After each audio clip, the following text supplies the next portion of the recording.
Muchas gracias por estar aquí con nosotros. Y nada, lo que hacemos es seguir el ciclo de conferencias que programamos habitualmente. Y hoy el conferenciante es José Alberto Martín del Moral, de la 24 promoción de la Academia General del Aire. Salió de allí un poco más jovencito, en el año 72. Y el general del Moral es especialista en muchísimas cosas y tiene cursos variados que lógicamente le dan esas especialidades. Tiene un máster en Administración y Dirección de Empresas, el curso de Estado Mayor, por supuesto, es graduado como piloto de combate, tiene el curso de Inteligencia, el curso de Apoyo Aéreo, el curso de Transporte, el curso de Seguridad de Vuelo, de fotointerpretación, bueno, de fotografía y también de fotointerpretación, de imágenes infrarrojas. Tiene el curso internacional de gestión de alta gestión de recursos de la defensa en Monterrey y gestión de casos FMS, que son digamos que de adquisiciones en Estados Unidos que llevan un procedimiento pues bastante complejo, etcétera, etcétera. Y por supuesto pues habla inglés perfectamente en base a sobre todo los destinos que ha tenido.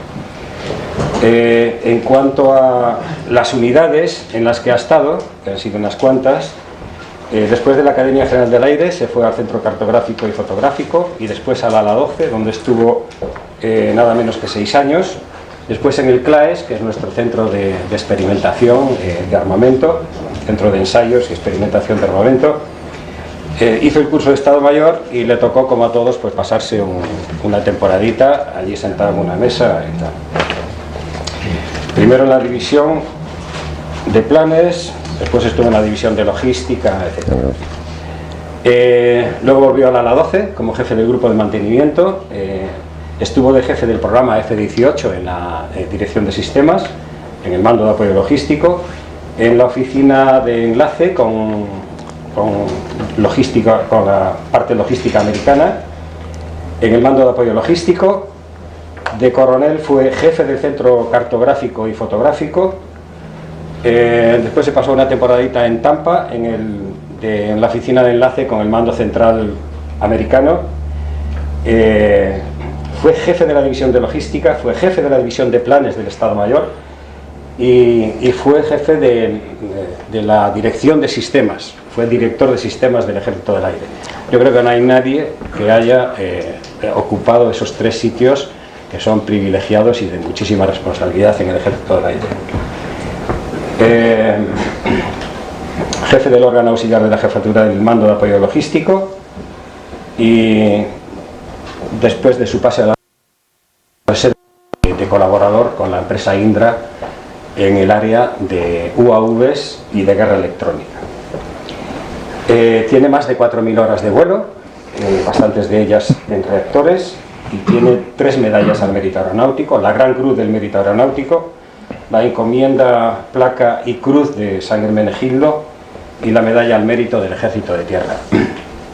Bueno, como vemos, el general del Moral tiene una experiencia muy variada, ha tenido una vida muy intensa, muy interesante, ha pasado por muchas unidades, pero yo creo que me da la impresión de que hay alguna que le ha dejado especialmente marcado, y precisamente de esa época y de esa unidad y de esos aviones nos va a hablar hoy, nos va a disertar hoy. Seguro contar con ello, una conferencia muy amena, porque en general es muy ameno, así que mi general, you have the floor. Muchas gracias. A ti.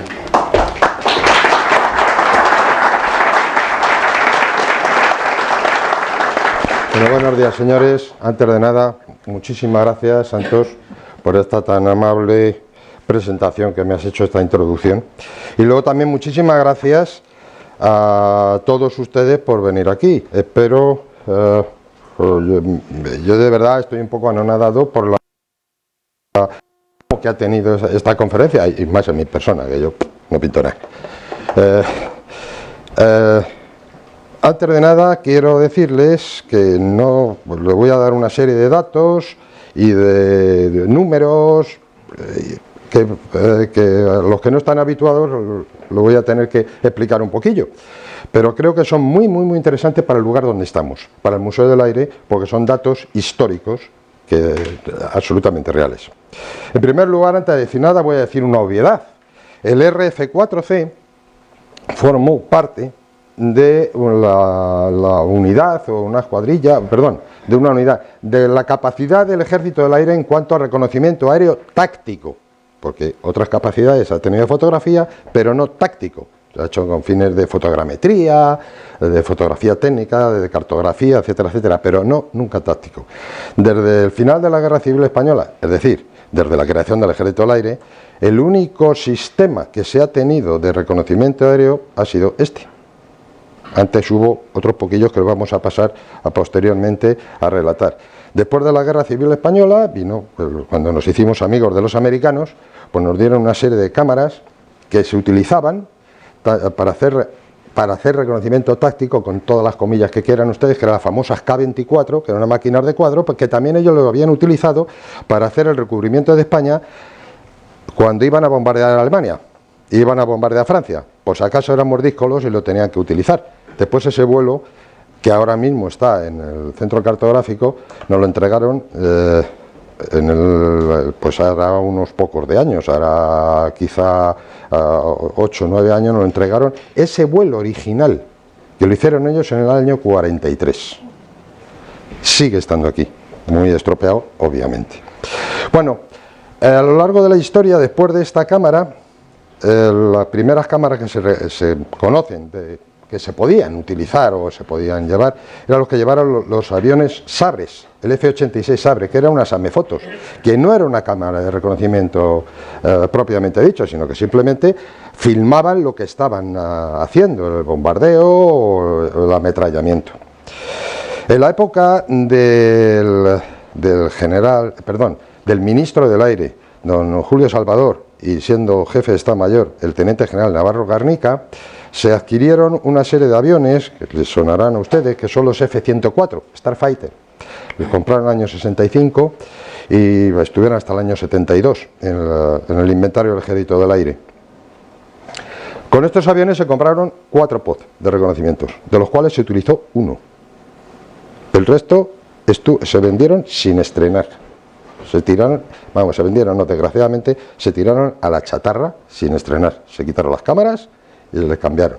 Esas cámaras en el año 87 se les instalaron en los aviones P-3, que lo habrán visto ahí fuera, de patrulla marítima, porque ya las cámaras que tenían no había manera de mantenerlas.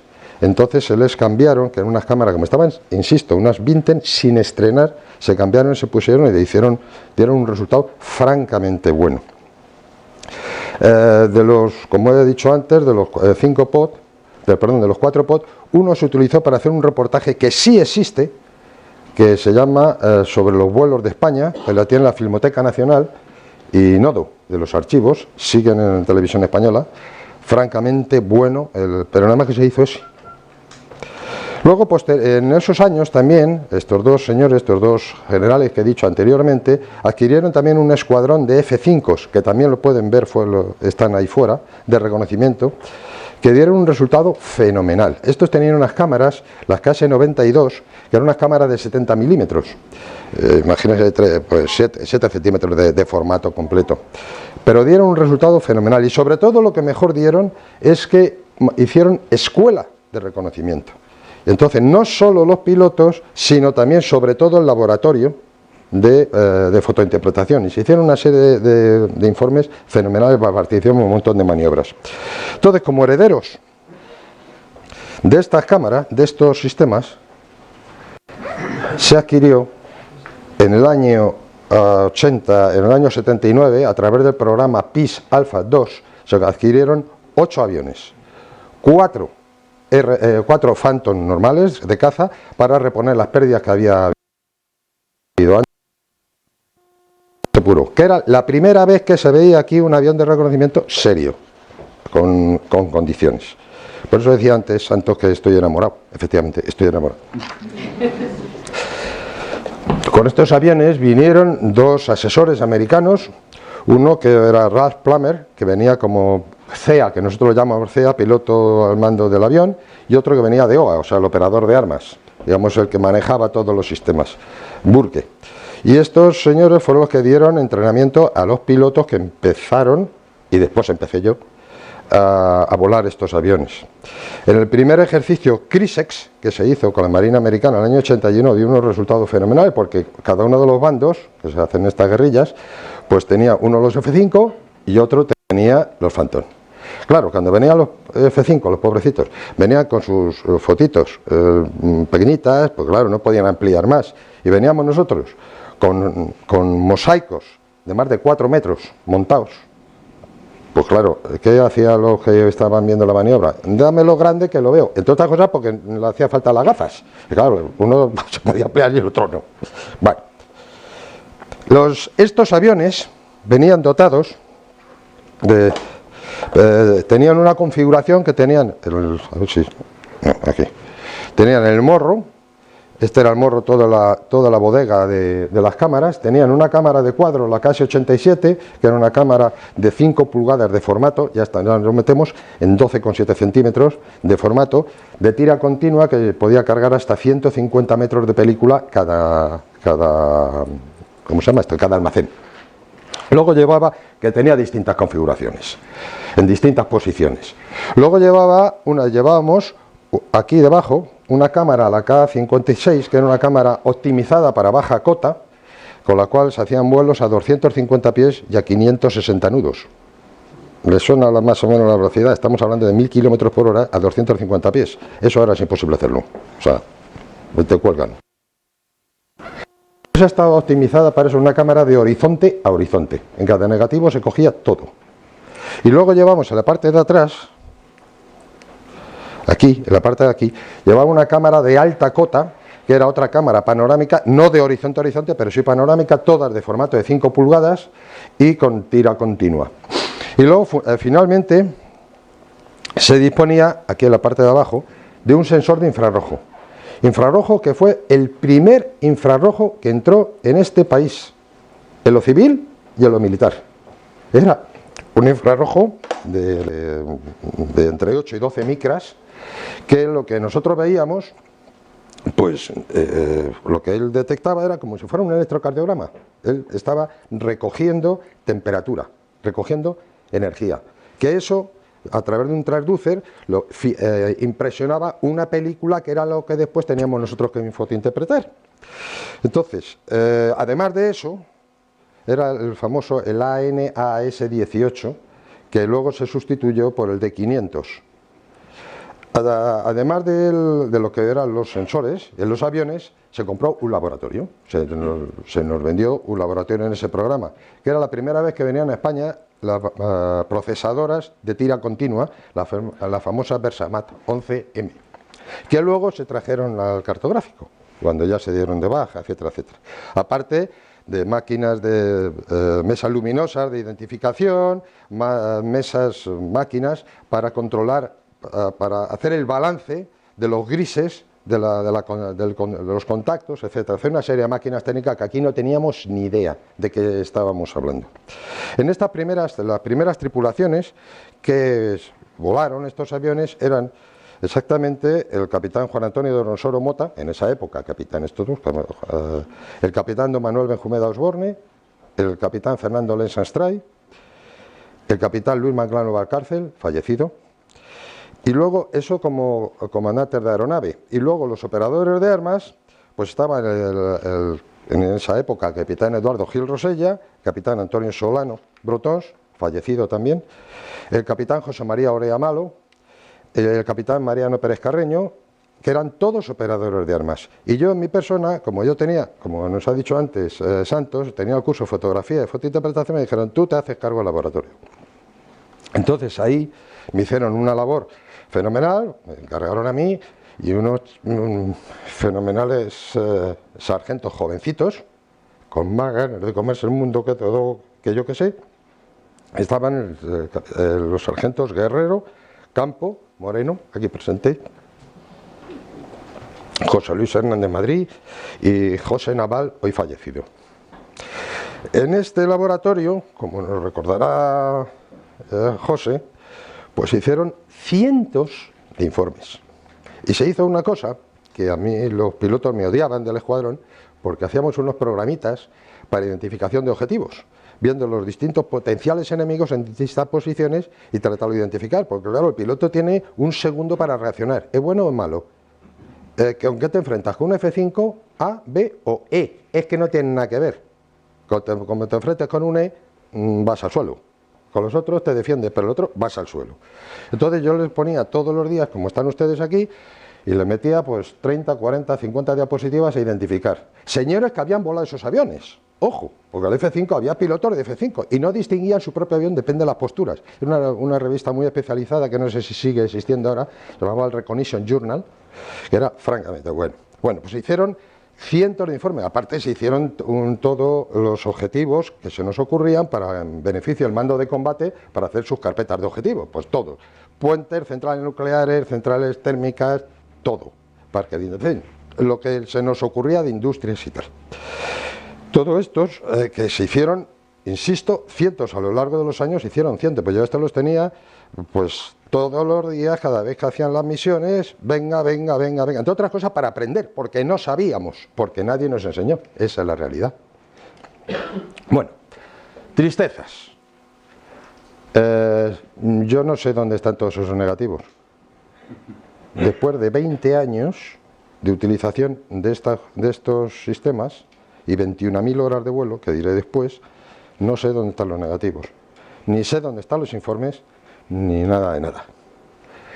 Pero lo que es más triste, la unidad del ala 22, perdón, el ala 21 con los F5, tampoco sé dónde están los negativos, ni dónde están los informes. En el cartográfico no están, en Villaviciosa no están, no sé si por raras casualidades están por aquí, pero no sé dónde están. Esa es la realidad triste, pero bueno, es una de las más que ocurre.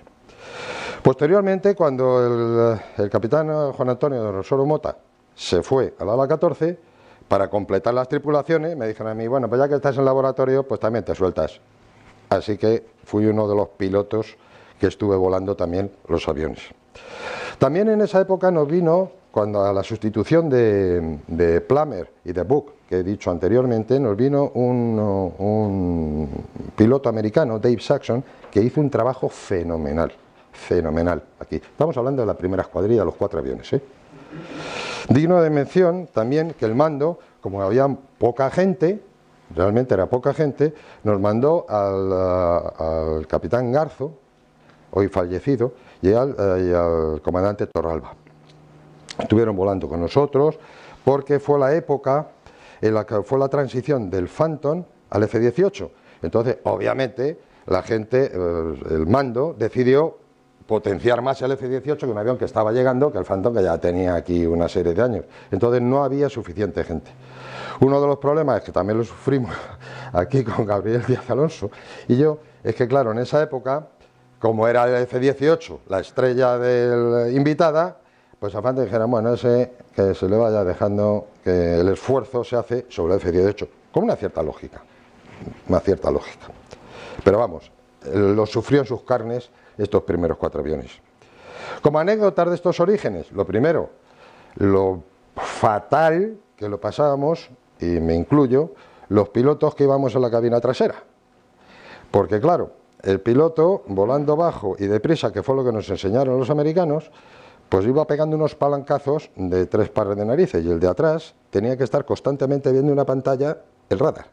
Los mareos eran, señores que no se habían mareado nunca, pues eran con 2 bolsas, se pueden imaginar, con 2, pero había que terminar la misión. Esa fue la primera cosa que se convirtió en primera anécdota. Y la segunda anécdota, estos señores que vinieron aquí, estos asesores, eran pilotos de combate de verdad, que habían estado bien, o sea, que sabían de qué iba esto. Entonces nos hacían una que se llamaban unas maniobras defensivas, que era lo que se llamaba el Jink Out, que tampoco lo habíamos hecho aquí nunca, pero ni en ninguna unidad de combate. ¿En qué consiste el Jink Out? Pues muy facilito. El avión este no tenía ningún armamento. La única solución que tenía era correr, irse al suelo y correr, nada, hasta la que durase la gasolina, y punto. Moraleja, si le entraba alguien, lo que hacía era overchutar, o sea, quitarse al enemigo detrás. ¿Cómo? Pues muy fácil, te ponías en automático, le metías 5 Gs al avión cambiabas de plano, metías 5Gs, no, metías 5Gs, metías 3G negativos, cambiabas de plano, tirabas para arriba, inversión y al suelo, y el que quiera que te siga. Esa era la defensa. Por eso el lema de los americanos era solo, desarmado y sin miedo. Como anécdota, en la guerra de Vietnam, más del 50% de los pilotos de reconocimiento murieron. Muy fácil. El chinito de turno decía, viene una cosa corriendo, me queda un repaso, que no hace nada. Cuando se va esa cosa, al rato vienen unos que nos tiran bombas de todos los colores. Y luego vuelve a venir otra vez ese corriendo. Pues ¿qué hacía el otro? Decía, vamos a esperar. Y como siempre lo hacían igual, los estaban esperando. Y al que venía otra vez a hacer el control de daños, ese, el suelo. Más del 50% murieron. Otra anécdota, esta es muy curiosa. Como he dicho antes, nosotros nos dieron los aviones, pero no nos dieron nada más. Dijeron, aquí tenéis el avión, el laboratorio y tal, pero ni una formación, nada. Entonces dijimos, vamos a sacarle el jugo a este juguete que nos han dado, que es el infrarrojo, que es que no había en España nada. O sea, que es que no, pues nadie nos podía asistir en nada. Entonces dijimos, Tati, uno de los compañeros, el capitán Manglano, en esa época estaba estudiando arqueología. Le dijimos, oye, Cuchi, que lo llamamos Cuchi, tú que haces curvas de nivel en los yacimientos arqueológicos de 1 centímetro, seguro que podemos hacer una correlación gris-profundidad y a ver qué sacamos por ahí. Luego poníamos otra cosa que eran los APUs y las farolas de los aviones por la noche, pues los poníamos, dábamos un repaso. Y un avión arrancado hace 1 hora, un avión arrancado no lo han arrancado todo el día, un APU arrancado, otro sin arrancar. A ver si sacábamos alguna correlación. Fíjese que procedimientos más rudimentarios y empíricos para tratar de saber hacer la correlación de gris con lo que estábamos viendo. Bueno, entonces Manglano tenía muchísima relación con el entonces director general del Museo Arqueológico Nacional y catedrático de la asignatura de la universidad, que era el señor Martín Almagro. Claro, cuando llegábamos a las ruinas de Segóbriga o de, yo qué sé, de cualquier sitio, porque como se conocía a todos los sitios, pues íbamos a todos los sitios a hacerlas. Le llevaba las fotos, claro, le ponía, decía, no, porque es que hay algunos procedimientos, decía en la universidad, algunos procedimientos con infrarrojos y tal. Y este cabrón decía, como esto, y veía, decía, pero ¿de dónde ha salido esto? Entonces, pues empezó a hacer una iteración de, ¿no podríais mirar en esas ruinas ibéricas que hay? Pues sí, hombre, ¿y qué más me da hacer un vuelo por allí que por allí? Vamos a las ruinas ibéricas. Y descubrieron, francamente, muchas cosas, después lo dijo. Bueno, de hecho, a Cuchi Manglano le dieron matrícula, evidentemente. Porque además se lo regalábamos. Ahí sí que hay negativos en el Museo Arqueológico Nacional. Tiene la cosa narices. Bueno, pero no solo eso, sino que, claro, los adjuntos que estaban con el señor Martín Almagro tampoco habían visto un infrarrojo en su vida. Entonces, Cuchi Manglano les daba alguna clase. Claro, saqueó la carrera de cum laude, una cosa. Bueno, anécdotas curiosas. Como he dicho antes, también lo que hacíamos era muchísimos, un programa de sacar todos los objetivos posibles. Por cierto, que nadie nos dijo nada. Nadie nos dijo cuál, sino lo que se nos ocurría. Decía, hoy puentes, hoy centrales, mañana, yo qué sé, puertos. Y era lo que esto, porque yo a todos los sargentos que tenía allí, que he nombrado antes, pues tenía que enseñarles. Pues aquí os vais a dejar los ojos. El primero yo, eso sí. Entonces, para hacer estas carpetas. Bueno, luego también tengo una anécdota muy curiosa, también esta, pero es más chusca. Con esto de los infrarrojos, nos destacaron al entonces capitán Lenz Manglano y a mí a la base aérea de Alconbury, que está muy cerca de Cambridge, que de los americanos, la USAF, tenía allí una unidad de RF-4s, tenía otra unidad de SR-71 y otra de U-2, que es la primera vez que los he visto yo en mi vida. Total, que nos enseñaron y tal, y estamos viviendo allí. Claro, esto es, siempre se ha dicho, no, es que nosotros somos unos golfos, los españoles, que tal, que vamos de... Bueno, pues Fernando se compró en esa época estaba de moda los abrigos de piel vuelta, y se compró un abrigo piel vuelta, y estábamos en el pabellón viviendo con los oficiales y tal. Dejó el abrigo piel vuelta, pues nunca más vino. O sea, mucho sajón, pero igual de chorizos con todos los. Y el hombre se quedó con una gorrilla, que era todo lo que tenía de abrigo, una gorrilla, y allí pues hace fresco y húmedo, porque fuimos en febrero, y vamos, mal. mal. Y era todo lo que tenía el hombre. Se acordara toda su vida de la gorrilla. Y luego además hicimos, porque había una correlación con esta base de Alconbury con otra que está muy cerca de Oxford. Entonces dijeron, ¿os acercáis? Ah, pues muy bien. Es a Inglaterra de noche por camino vecinal, borrachos, pues van por el otro lado, es una cosa loca. Y lo bueno era cuando llegábamos a las plazoletas. ¿Para dónde se gira? ¿Para allá o para allá? Eso era muy entretenido. Y ese viaje de ida y vuelta, por cierto, el de vuelta, el de ida lo llevó el coche de Cuchi, que era mucho más antiguo que yo, y el de vuelta por la noche, cuando ya se habían puesto bien, me dijo, lo llevas tú. Y de noche yo las pasé ciriales. Ese viaje tardamos ni se sabe, pero bueno, fue entretenido. Bueno, pues esta escuadrilla realmente fue el germen de lo que después vendría. Esto es lo que hablábamos antes, os he comentado antes, de dónde está. Estas son las cámaras, son unos camarones de mucho cuidado. Se podía llegar, tenían longitudes focales de 3 hasta 18 pulgadas y había distintas configuraciones, podía llevar hasta 5 cámaras. Pero para que se hagan ustedes una idea, en ese morro, a los F4 les caen 1.000 disparos por minuto y 1.200 cartuchos de carga. O sea, para que hagan ustedes una idea de lo grandísimo que es la bodega de carga. Repito que esto fue el origen de los famosos Titanes, que para cubrir esta necesidad y para complementar, en el año 88 se compraron otros 8 aviones de Kentucky, que luego hablaremos. En Kentucky, la Guardia Nacional de Kentucky. Misiones que se hicieron curiosas en esta época de la escuadrilla. Pues me quiero recordar, como fui partícipe, hubo un desfile en Valencia, que la idea era que los aviones, cuando estaban desfilando, había un avión de reconocimiento que pasaba por encima, tomaba las fotografías, se venía zumbando a Madrid, y en Madrid bajábamos los negativos, se positivaban, y entonces nos llevábamos todo eso ya montado, y cuando el rey fuese a comer el almuerzo, ponérselas encima de la mesa para ver lo que había visto con los ojos, verlo. Bueno, pues así se hizo y nos fuimos. Lo decidió la fotografía Manglano y yo me la llevé para Valencia. Y en la avenida, que hacía un día mucho mejor que hoy, no había una mosca en el mundo. Pero amigo, veníamos por Cuenca y encontramos un grupo de buitres. Yo esos buitres, digo, a mí un buitre no me pega. Pues veníamos de paseo, tranquilamente. Le pegué un tirón. Bueno, el hecho real, el hecho final, es que dejamos el center line en Cuenca.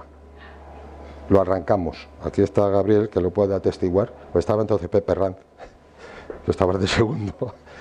Y bueno, juntamos las agujas, no sé, para ustedes no es significativo, las agujas de los Gs. Después me llamaron los de McDonnell, después de que Pepe hizo las comprobaciones de los Gs que le habíamos metido. McDonnell me mandó un certificado, un papelín, diciéndome que se había cogido, me acuerdo que era el avión 12, de cola, el 12, que había sido el avión que más Gs había cogido en periodo de paz, porque se estimaron que habíamos cogido más de 12 Gs positivos y más de 6 Gs negativos al arrancar el centerline. Como consecuencia de eso, y aprendimos esa historia, luego, porque no lo sabíamos tampoco, las cosas hay que decirlas, pero ni nosotros ni nadie, que había unos centerline de los Phantom que resulta que aguantaban los Gs del avión. Dije, que eran los famosos Sargent Fletcher, pero que aguantaban los 8 Gs y medio del avión, porque los que llevamos nosotros aguantaban 5, entonces se abrían, y entonces el que se iba al cono delantero, se iba a la gasolina y se iba al cono trasero, metía Gs aquello como, bueno, el avión al mes y medio estaba volando otra vez. O sea, eso es lo que es ese avión, que es un pedazo de chisme. Ese fue el primera anécdota. Y la segunda anécdota fue cuando se trató de hundir a un barco que se suponía que llevaba explosivos en mitad del Mediterráneo. También se hicieron unas fotografías del antes y el después. El avión no se pudo hundir, el barco no se pudo hundir, porque claro, para hundir un barco hay que hacer un agujero. Es como el lavabo de la casa, hay que quitar el tapón y se vaya para abajo. Entonces, si no le haces el agujero, pues no se hunde.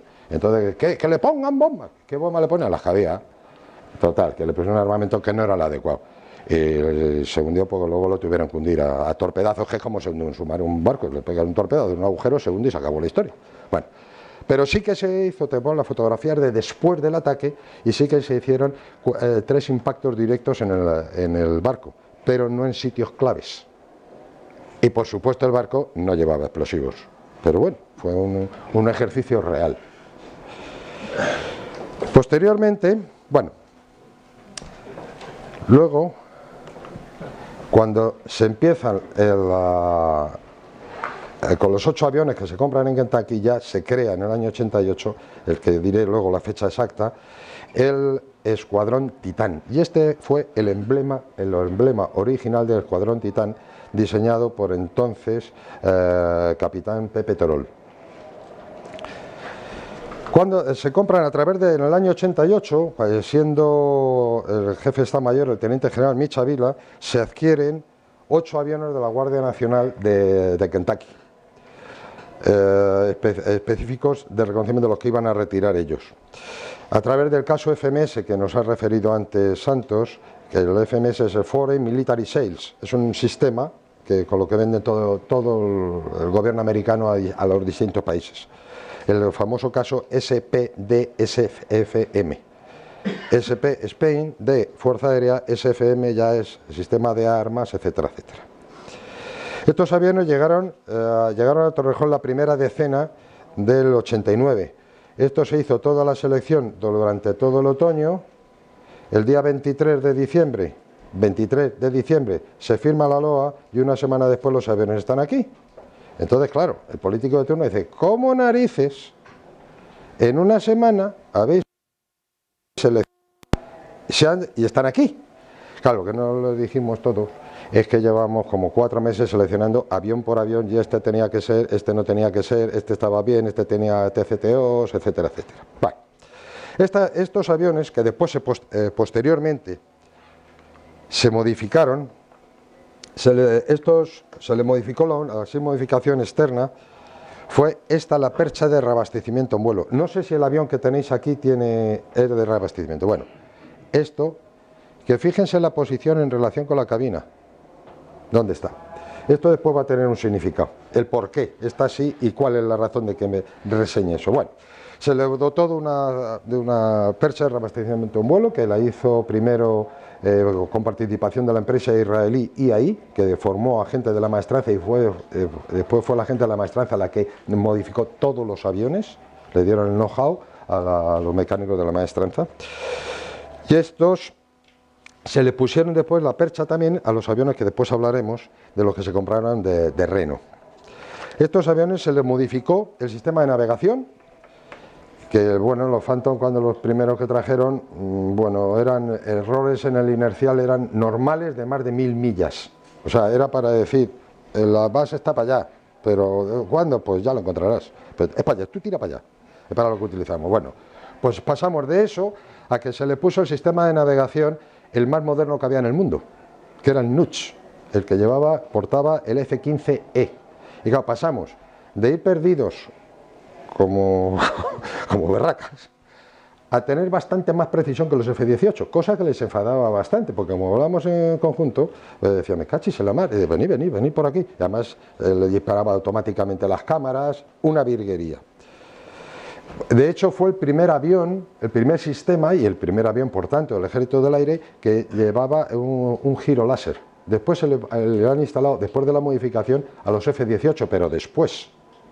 Este fue el primer giro láser que hubo instalado en España.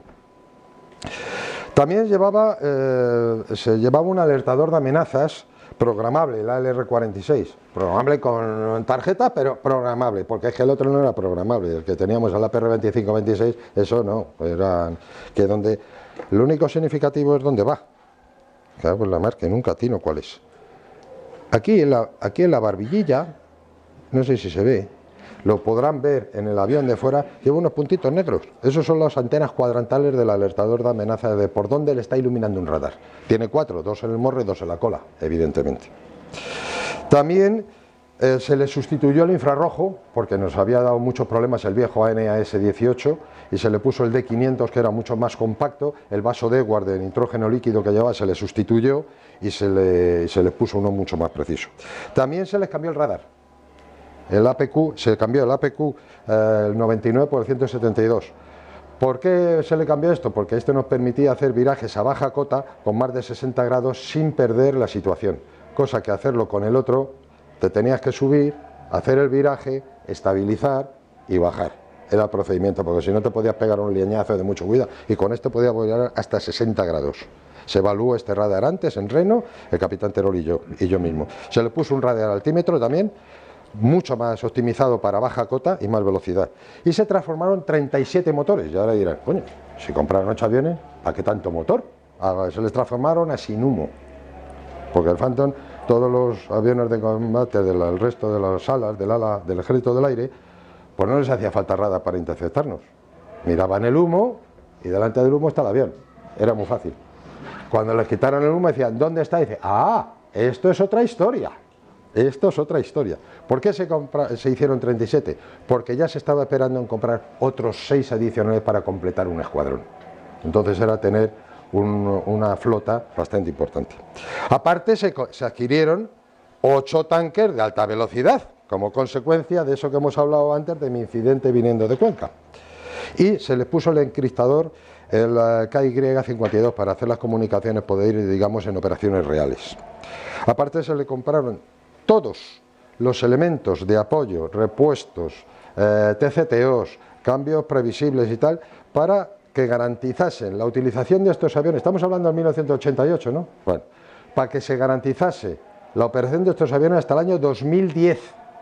¿Qué es lo que pasó? Como los aviones se tiraron antes, esos repuestos se trataron de vender, cosa que los americanos dijeron, no, esos repuestos los habéis comprado con un cacho FMS, los venderéis a quien yo diga y como yo diga. El único otro cliente que había con este tipo de aviones eran los coreanos. Pero claro, los americanos querían venderle sus repuestos, que les sobraban muchísimo más que a nosotros, a los coreanos. Total que no nos dejan venderlos. Y ahí están, tirados no sé dónde, los habrán tirado. Todas estas modificaciones se hicieron, insisto, con el caso SFM y con la empresa IAI, que fue la que hizo lo de la percha de reabastecimiento en vuelo. Anécdotas. Primera anécdota, muy rápida. El general Smith, que era el jefe de la Guardia Nacional de Kentucky, pues él decía, mira, a mí que el avión que tenga la navegación bien y que el radar y las comunicaciones vayan bien, porque yo el avión este lo utilizo para ir a Alaska a pescar, básicamente. Llevaba, me acuerdo como si fuera ahora mismo, las toberas y el gancho lo llevaba niquelado. O sea, cuando digo niquelado, era lo que le gustaba, porque era su avión, el suyo, porque cada otro tenía una costumbre muy extendida en el mundo anglosajón y en especial el americano, que cada uno tiene su avión y su mecánico y su piloto y se acabó la historia. Bueno, esto lo comprobó el general San Antonio, entonces jefe de la dirección de sistemas y alma mater del F-18 y del RF-4, pues le dijo, venga, vamos a echar un vuelo y tal. Hacía un día de perros, pero de perros de los malos, malos, malos. Y claro, el otro día dice, joder, yo sin aquí meterme en nada, en Kentucky, que no conozco nada de nada, y aquí subirme con este indocumentado que no sé quién es, y tal, pues pasó lo suyo. El avión llegó de maravilla, funcionaba el piloto automático, lo puso y hasta dentro. El único que había con piloto automático, el de general, el general Smith este.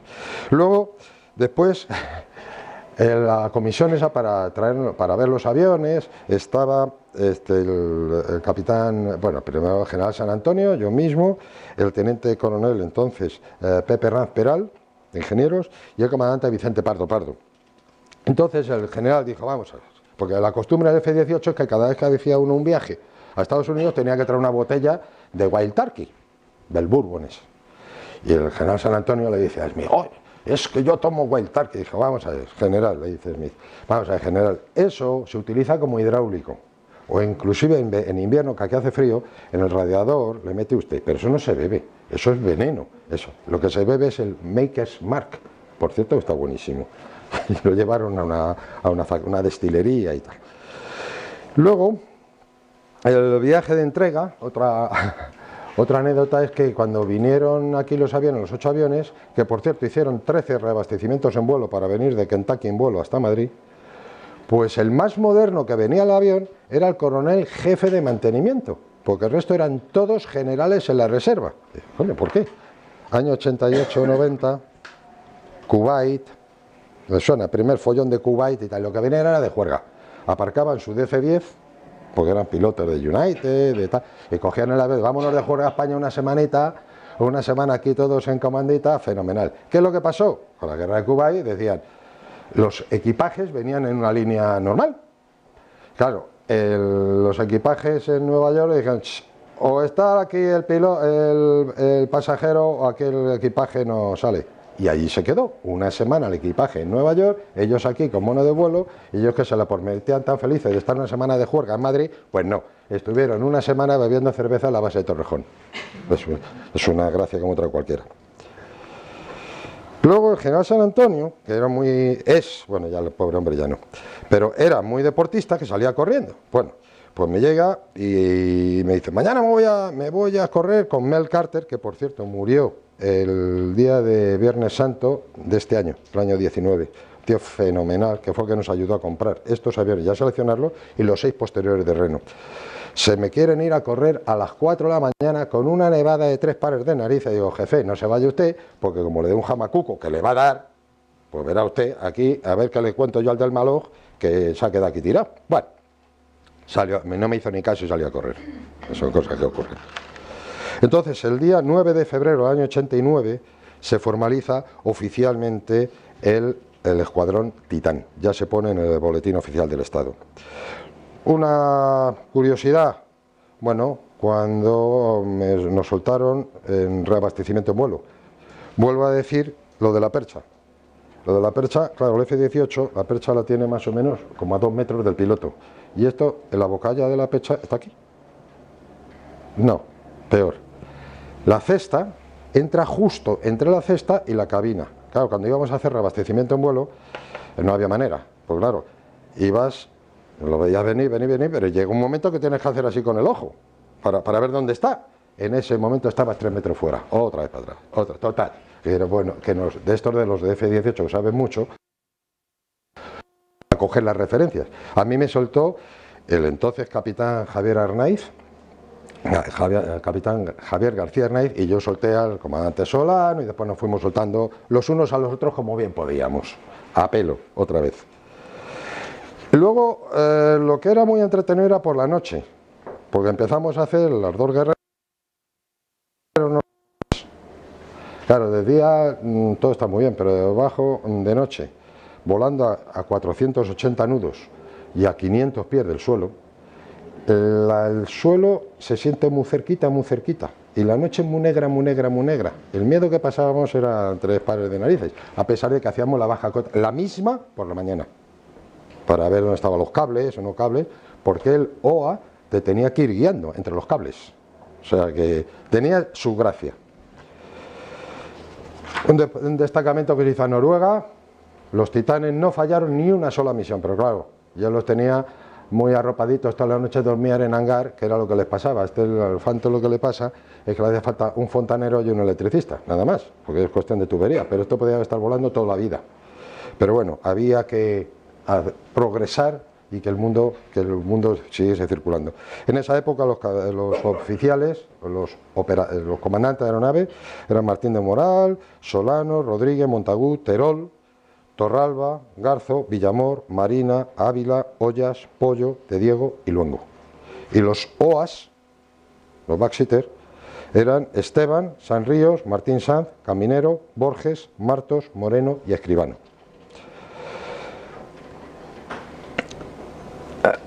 Posteriormente, el año 95, ya pasan los años, han volado los aviones, ya hay 8 aviones de Kentucky, más algunos que quedaban todavía de la primera escuadrilla.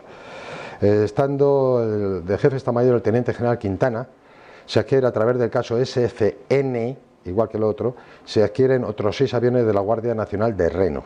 Estos eran los superpiratas de Estados Unidos.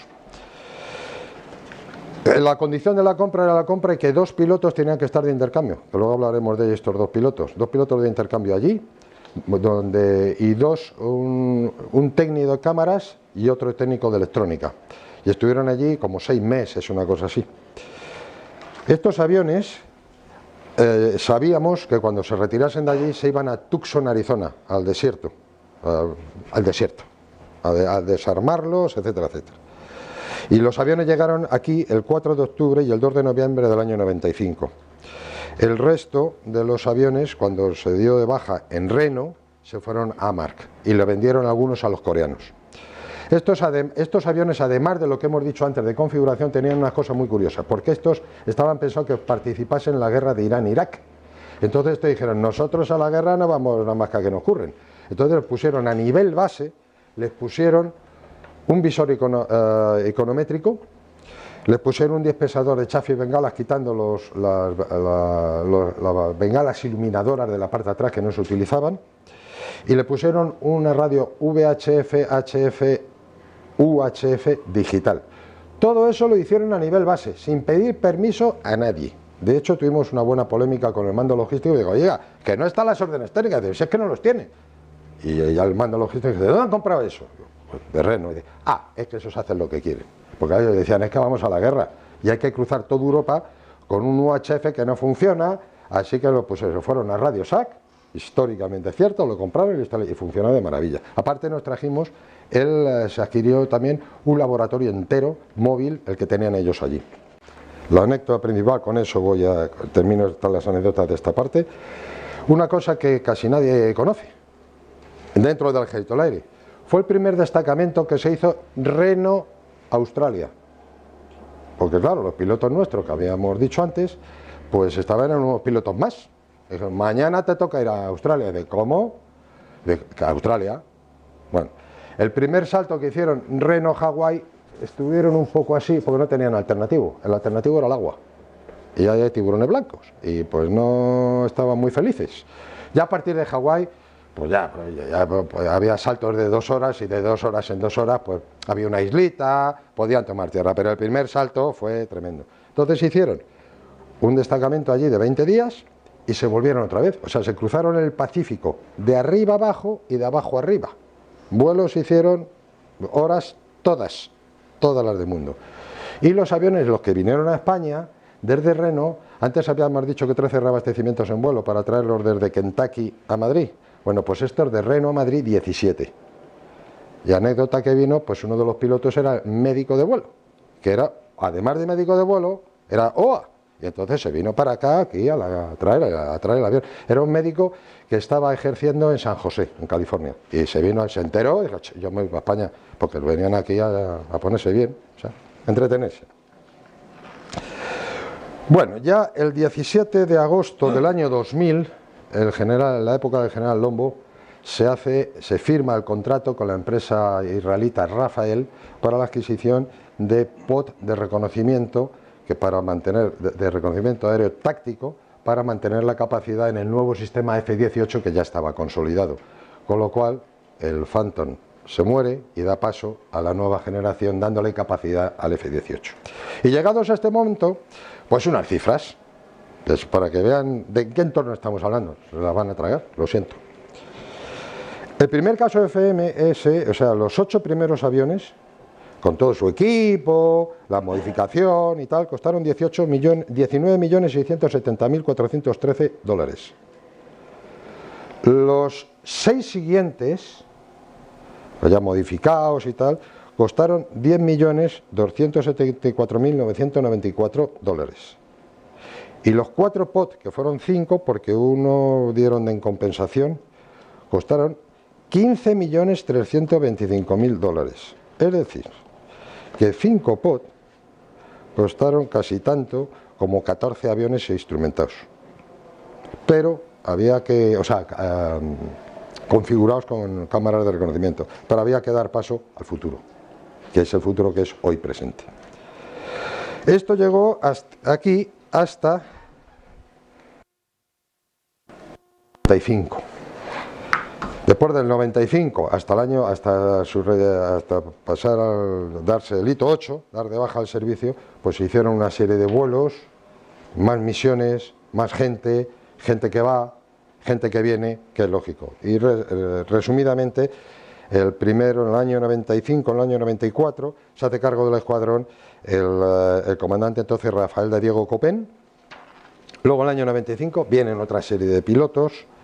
Se van algunos, es lógico, la transformación de unidades. Aquí, como cosa mucho reseñable, está que se hace el primer reabastecimiento nocturno, que se hace con sobre un 707, pero con 3 aviones a la vez. Normalmente entra uno, sale, entra otro, sale y tal. No, esta vez lo hicieron y dijeron, los tres, ¿sabes? Con 3 mangueras, 3 a la vez, repostando de noche, pues tiene su gracia. Tienes el avión que te echa gasolina y los otros 2 que sabes que están por ahí, que sabes, que intuyes, que sientes, pero verlo, no lo ves. Y claro, es incómodo. Pero, sí, significa un salto cualitativo. En esa época vuelve otra vez el entonces llamado el mote el abuelo Torralba, que le dejaron volver otra vez a dar apoyo a la unidad durante toda esta época.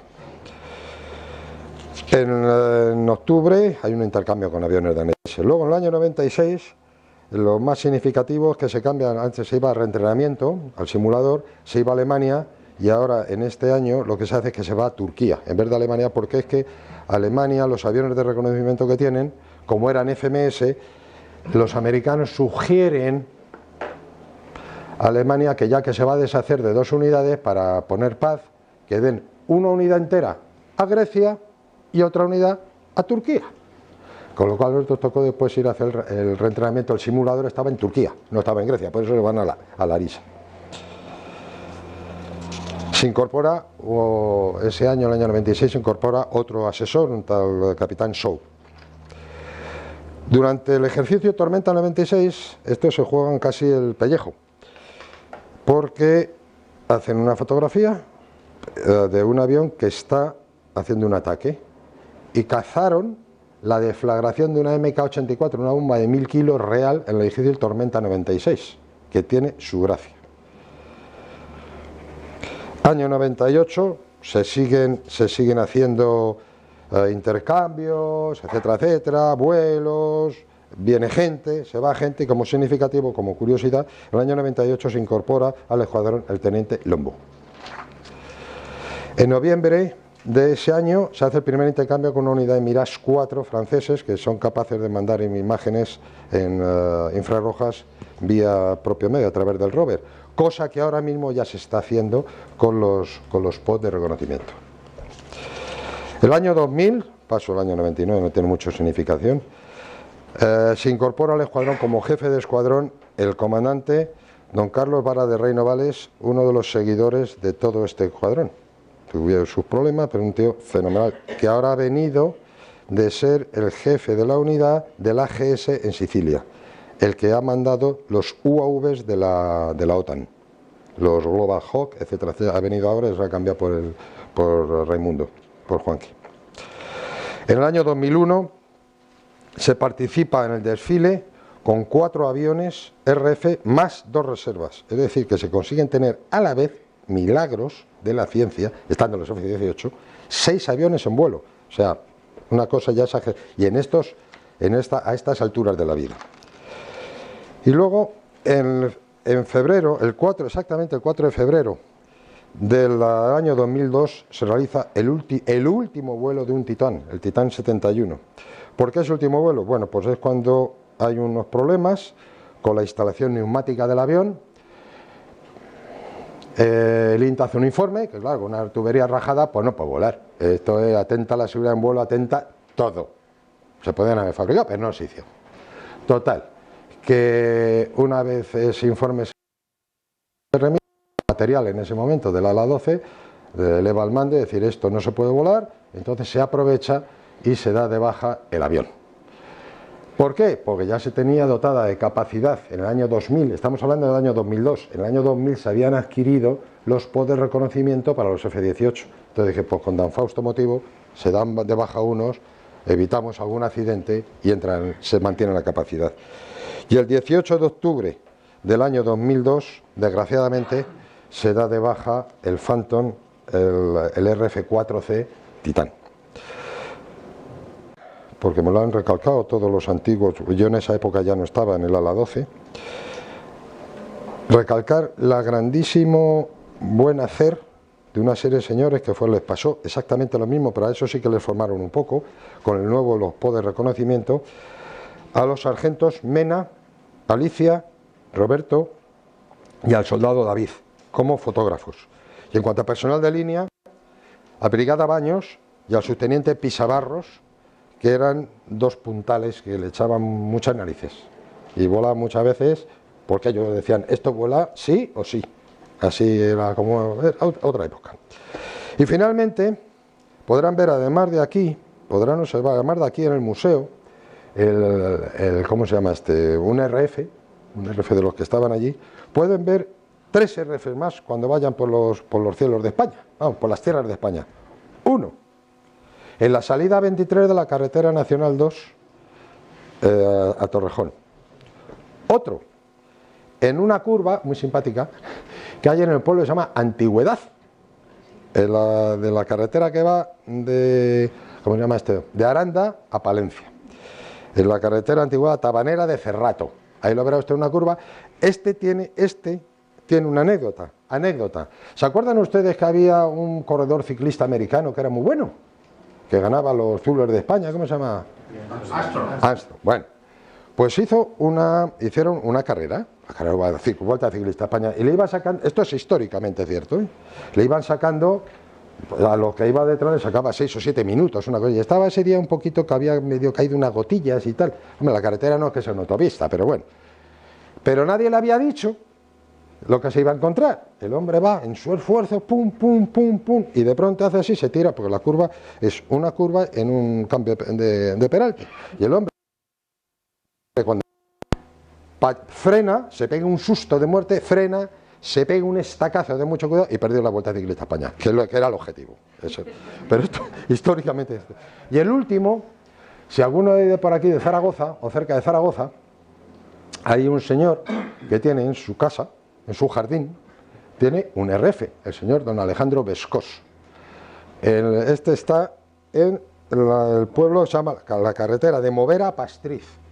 Pero si van ustedes allí, con mucho gusto les puedo enseñar el avión y cosas curiosísimas de un museo etnológico que tiene de África.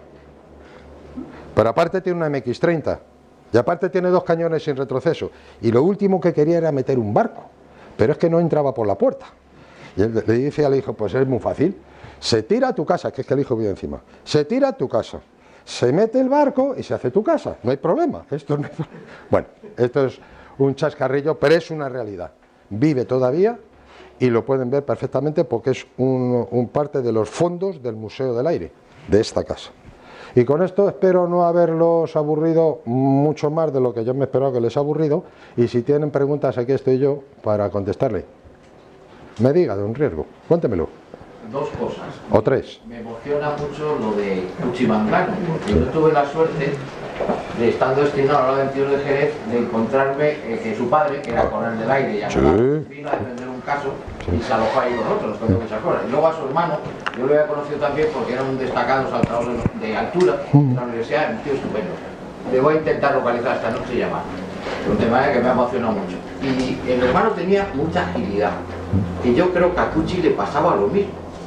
O sea, era una persona, como pasaba mucho de los pilotos de Torrejón, que eran campeones, un par de ellos fueron campeones del mundo de cosas. Gente en el deporte muy superdotada. Entonces, una de mis preguntas es esa: que este Manglano tenía una agilidad y un mental. No ha dado un palo al agua a Luis en su vida, en los años que le conozco, le he conocido muchos años.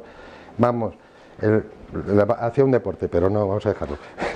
Claro, que supongo que para esta profesión y el tema de hoy sería estupendo. Lo que tenía era una memoria fuera de serie. Exacto. Y conocía Extremadura todas las piedras, porque al americano le hacía la siguiente broma. Al americano se lo hacía todos los días, hasta que picó. Nosotros teníamos el Plummer, primero que hemos hablado. Este era un americano, pero era casi mediterráneo. Estaba casado con una griega y se había imbuido del espíritu mediterráneo. Entonces el Cuchi le cogía todos los... ¿Se acuerdan ustedes de los vasos esos que había de Duralés? Esos altos. Bueno, pues le decía al del bar, ponme un té bien fuerte, me lo pones tal. Y llegaba a las 8 de la mañana y llegaba al bar. Chaval, y lo metía, todo ese té lo metía en una botella de Dick.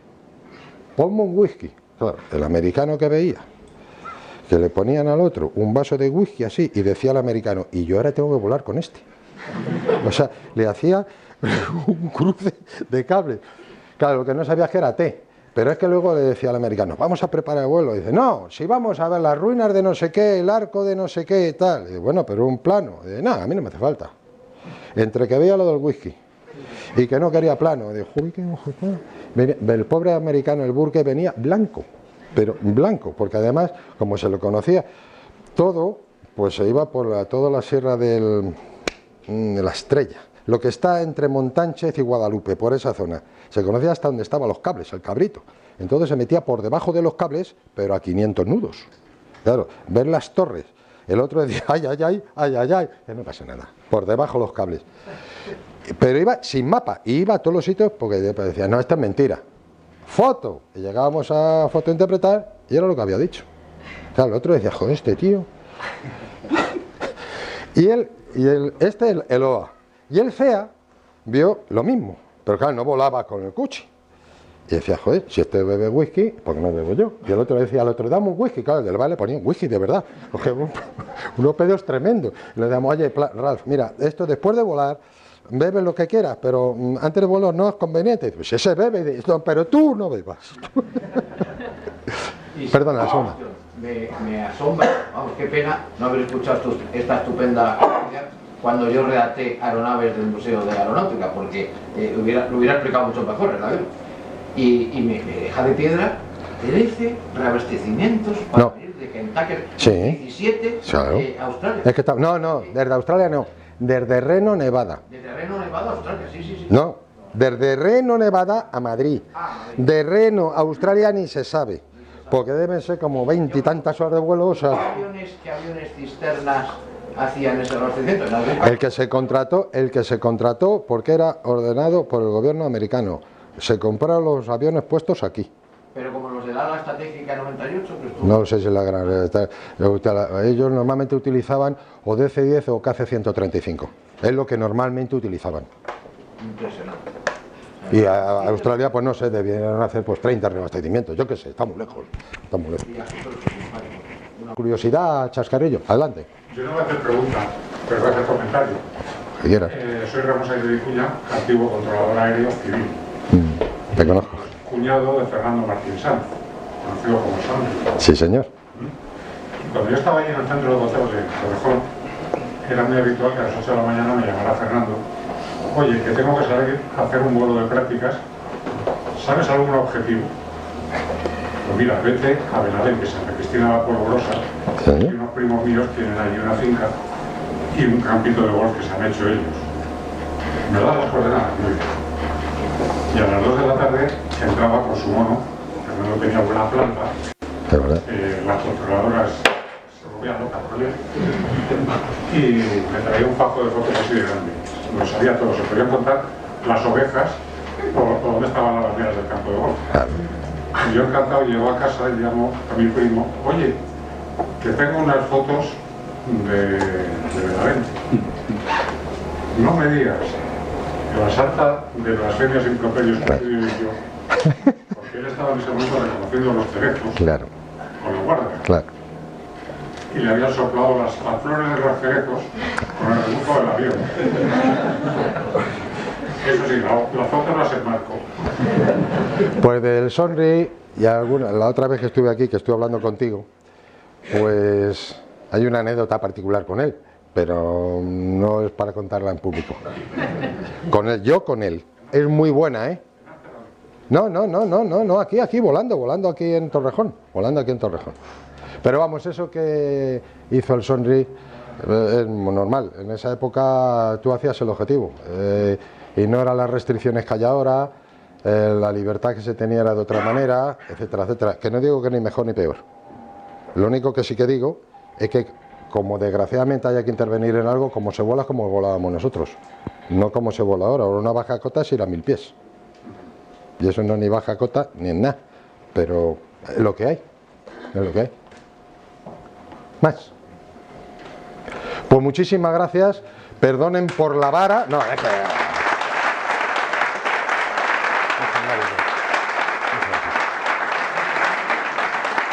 Una cosa más, y perdón que se me ha olvidado que he puesto esto, una cosa más. Habrán visto que he enseñado antes un emblema, el primer emblema, la tercera fotografía. Y este es el emblema que se hizo para la retirada del Phantom. Si ven, eran diferentes, eran dos águilas, el yin y el yang, y estas son dos águilas contrapuestas. No, también. Este ya no estaba él. Pero basándose en la idea de Terol hicieron este fue la retirada en el último vuelo. Muchas gracias.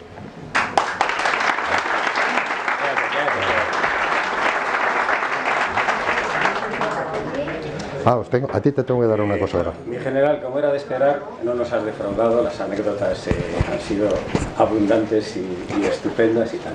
Está claro que tu unidad y tu avión, pues ya todo ha quedado como es.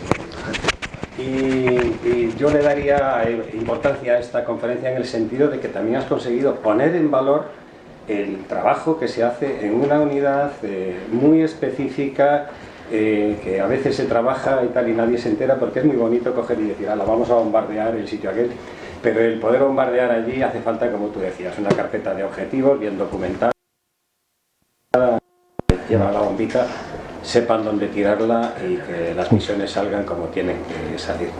Muchísimas gracias, contamos contigo para otra ocasión y te vamos a dar un pequeño recuerdo de la...